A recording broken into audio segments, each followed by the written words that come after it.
மதிப்புமிக்க அரசியல் முக்கியத்துவம் வாய்ந்த தமிழ் தேசிய போராளி மாவீரர் பசுபதி பாண்டியன் அவர்களுடைய வாழ்வையும் வரலாறையும் மையப்படுத்தி எழுச்சியோடு நடைபெறுகிற இந்த மாபெரும் பொதுக்கூட்டத்திற்கு வருகை தந்திருக்கிற அனைத்து உறவுகளுக்கும் நான் சார்ந்திருக்கிற மலர்பாளையத்தின் சார்பில் என்னுடைய பணிவார்ந்த வணக்கங்களை உரித்தாக்கிக் கொள்கிறேன். எனக்கு முன்னால் பேசிய தமிழர் தேசிய கழகத்தினுடைய தலைவர் அன்பிற்குரிய தோழர் வழக்கறிஞர் மு.க. வையவன் அவர்கள் பல்வேறு செய்திகளை இங்கே பகிர்ந்து கொண்டார். எனக்கு பின்னால் பேச இருக்கிற இந்த பொதுக்கூட்டத்தினுடைய நாயகர் அன்பு தம்பி கரிகால பாண்டியன் அவர்கள் பல்வேறு செய்திகளை உங்களோடு பகிர்ந்து கொள்வார். ஏறத்தாழ 33 ஆண்டுகள் இந்த களத்திலே நின்று மாவீரர் பசுபதி பாண்டியன் தொடங்கி எதிரிகளாலும் இன்றளவும் போற்றப்படுகிற நிகரற்ற மாவீரர் இந்த இனத்தினுடைய ராணுவமாக தனிமனித ராணுவமாக செயல்பட்ட மாவீரர் பாம் கர்ணன் தொடங்கி பல்வேறு போராளிகளோடு பயணித்து கிடைத்த அனுபவத்தின் வாயிலாக அநீதிகளை எதிர்த்தும் அடக்குமுறைக்கு அஞ்சாமலும் அதிகாரத்திற்கு அடிபணியாமலும் ஆதிக்க சக்திகளை எதிர்த்து இரத்த சேற்றில் விழுந்து புரண்டு எழுந்த போராளிகளுடைய வாழ்வையும் வரலாறையும் இந்த சமூகம் கற்றுக்கொள்ளவில்லை. அப்படி கற்றுக்கொண்டிருந்தால் இன்றைக்கு அதிகாரம் நம் கைகளிலே இருந்திருக்க வேண்டும். நிலங்களை அபகரித்து நம்முடைய வாழ்வாதாரத்தை சிதைத்து அரசியலிலே நம்மை புறக்கணித்து அதிகாரத்தை நெருங்க விடாமல் செய்து ஏறத்தாழ இங்கு 700 ஆண்டு காலம் மதுரை சுல்தான்கள் கைப்பற்றிய பாண்டியர்களுடைய வீழ்ச்சியினுடைய தொடக்கம் முதல் 7 நூற்றாண்டு காலம் இந்த மண்ணிலே ஒரு மாபெரும் போர் நடந்து கொண்டிருக்கிறது. இந்த போரிலே பாண்டியர்கள் தொடங்கி வீரபாண்டியபுரம் என்கிற ஓட்டப்படாரம் பாஞ்சாலங்குறிச்சியிலே இறுதி போரை நடத்திய வெட்டும் பெருமாளுடைய வழித்தோன்றலான மாவீரர் சுந்தரலிங்க குடும்பனார் தொடங்கி இன்றைக்கு சமீபத்தில் படுகொலை செய்யப்பட்ட அன்பு தம்பி தீபக் பாண்டியன் வரை எண்ணற்ற களப்போராளிகள் இந்த சமூகத்தில் தோன்றி இருக்கிறார்கள். அவர்களுடைய ரத்தம் நமக்கு இந்த அளவு சுயமரியாதையை இந்த அளவு சுதந்திரத்தை தந்திருக்கிறது. ஒரு போர் கயத்தாறில் நடந்ததுதான் கடைசி போர் என்று வரலாற்று ஆய்வாளர்கள் இந்த மண்ணினுடைய மைந்தர்களுடைய வரலாற்றை எழுதி முடிவுக்கு கொண்டு வர நினைத்தார்கள். 1700களின் இறுதியில் நடந்த வீரபாண்டியபுரத்தில் நடந்த போரை மறைத்து விட்டார்கள். காரணம், இந்த போரை யார் நடத்தி கொண்டிருக்கிறார்கள் என்று இன்றைக்கு வரலாற்று ஆய்வாளர்களால் சொல்ல முடியல. ஒரு பெரிய தயக்கம் இருக்கிறது. நாம் தமிழர் கட்சியினுடைய ஒருங்கிணைப்பாளர் அண்ணன் செந்தமிழ் சீமான் போன்றவர்கள் இந்த வரலாற்றை புரிந்து கொண்டு இந்த 7 நூற்றாண்டு கால வரலாற்றில் தமிழர்கள் அதிகாரத்திற்கு வர முடியாத காரணிகள் என்னென்ன என்று ஆய்வு செய்து அதன் அடிப்படையிலே வெளிப்படையாக சொல்கிறார். இந்த போரை நடத்தி கொண்டிருப்பவர்கள் பாண்டிய மரபினரான பல்லர்களான தேவேந்திர குல வேளாளர்கள். ஒளியும் மறைவில்லாத பேச்சு. எந்த வரலாற்று அறிஞர்களோடும் நாங்கள் விவாதிக்க தயாராக இருக்கிறோம். 700 நூற்றாண்டு கால வரலாற்றில் 4 நூற்றாண்டு கால வரலாற்றை மறைத்து விட்டார்கள். எழுத முடியல. என்ன நடந்துச்சு? 15வது நூற்றாண்டிலிருந்து 18ஆம் நூற்றாண்டு வரைக்கும் என்ன நடந்தது என்று யாரும் சொல்ல மறுக்கிறார்கள். காரணம், இந்த போரை நடத்தியவர்கள் பாண்டிய மரபினரான தேவேந்திர குல வேளாளர்கள் என்று இன்றைக்கு சீமான் வெளிப்படையாக பேசுகிறார். அப்படி வெளிப்படையாக பேசுவதனாலே சீமானை தமிழ்நாட்டின் பல பகுதிகளில் தடை செய்வதற்கு ஒரு கூட்டம் அலைகிறது.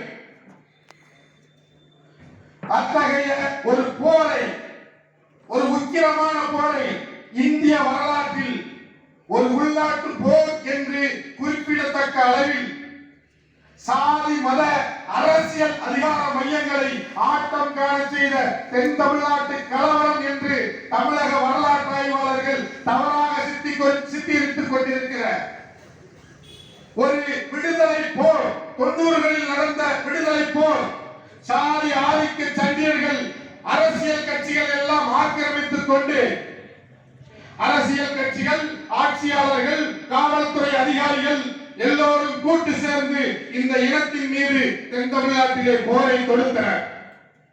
தென் மாவட்ட கலவரங்கள் என்று மிக சுருக்கி ஒரு சாதிய கண்ணோட்டத்தோடு இன்றைக்கு ஆய்வாளர்கள் தவறாக பேசிக் கொண்டிருக்கிறார்கள். அது ஒரு போர்.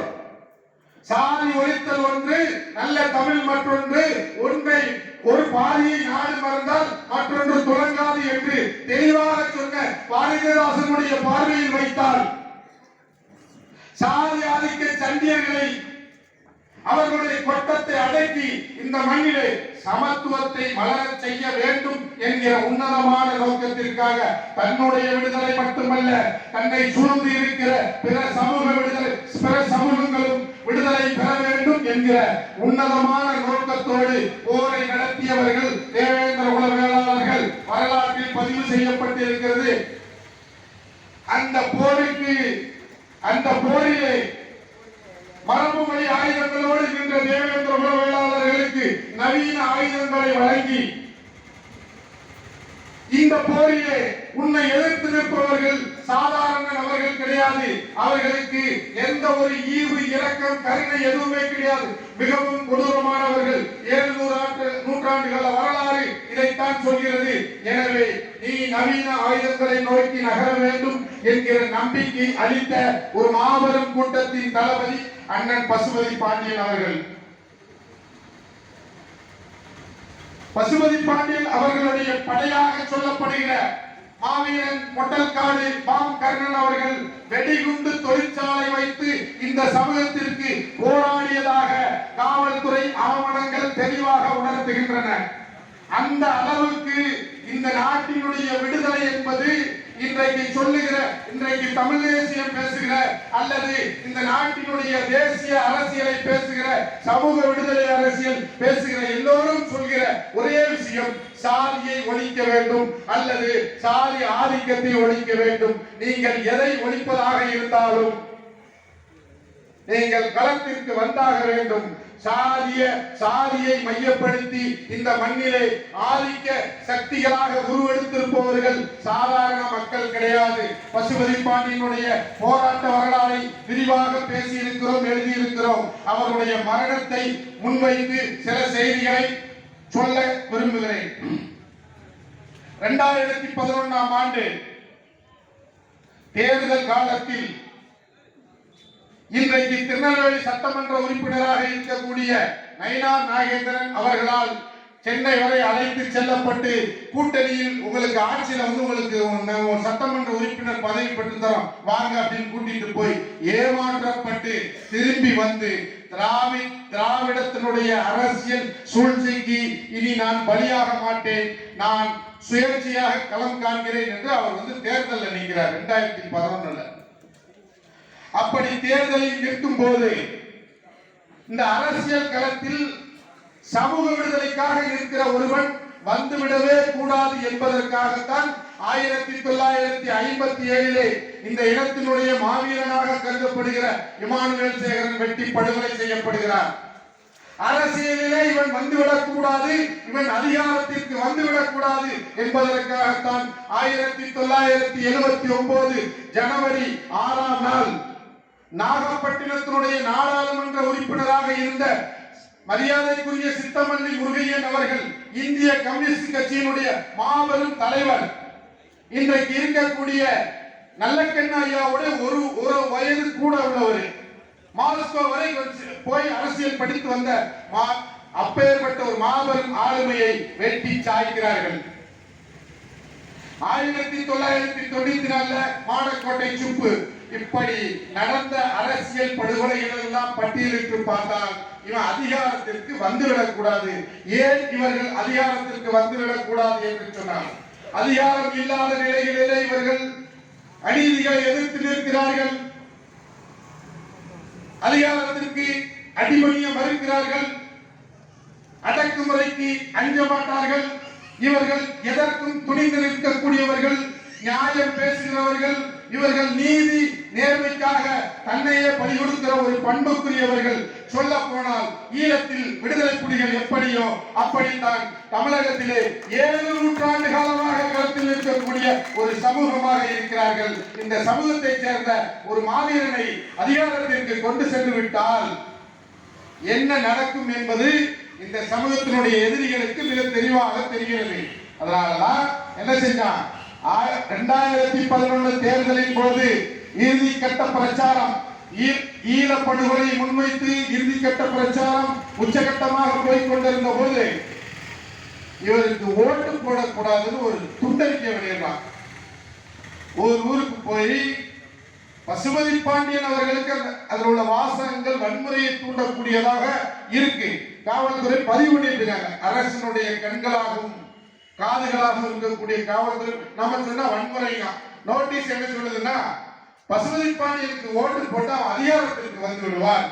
அவர் அதிகாரத்திற்கு வந்தால் நாம் இந்த மண்ணில் வந்து செய்யக்கூடிய அராஜகமான செயல்களை எதுவும் செய்ய முடியாது அப்படின்ட்டு வெளிப்படையா போட்டு ஒரு துண்டறிக்கை வெளியிடுறாங்க. தீவிரமாக பிரச்சாரம் செய்து அவரை தோற்கடித்த பிறகுதான் நிம்மதியா இருக்கிறாங்க எதிரிகள். அந்த அளவுக்கு அவர் மீது அவர் அரசியல் வந்துவிடக் கூடாது என்பதிலே கண்ணும் கருத்துமாக இருந்தார்கள். அதே போன்று அந்த தேர்தலிலே ஆட்சி மாறி திராவிட முன்னேற்ற கழகம் தோல்வியடைந்து அண்ணா திராவிட முன்னேற்ற கழகம் ஆட்சியில் அமர்ந்த போது அவர்கள் செய்த முதல் வேலை பசுபதி பாண்டியனுக்கு அளித்து வந்த காவல்துறை பாதுகாப்பை முற்றிலும் விலக்கிவிட்டார்கள். எதிரிகள் அவரை எளிதாக நெருங்கி படுகொலை செய்வதற்கான வாய்ப்புகளை இந்த அதிகார வர்க்கம் உருவாக்கிவிட்டது.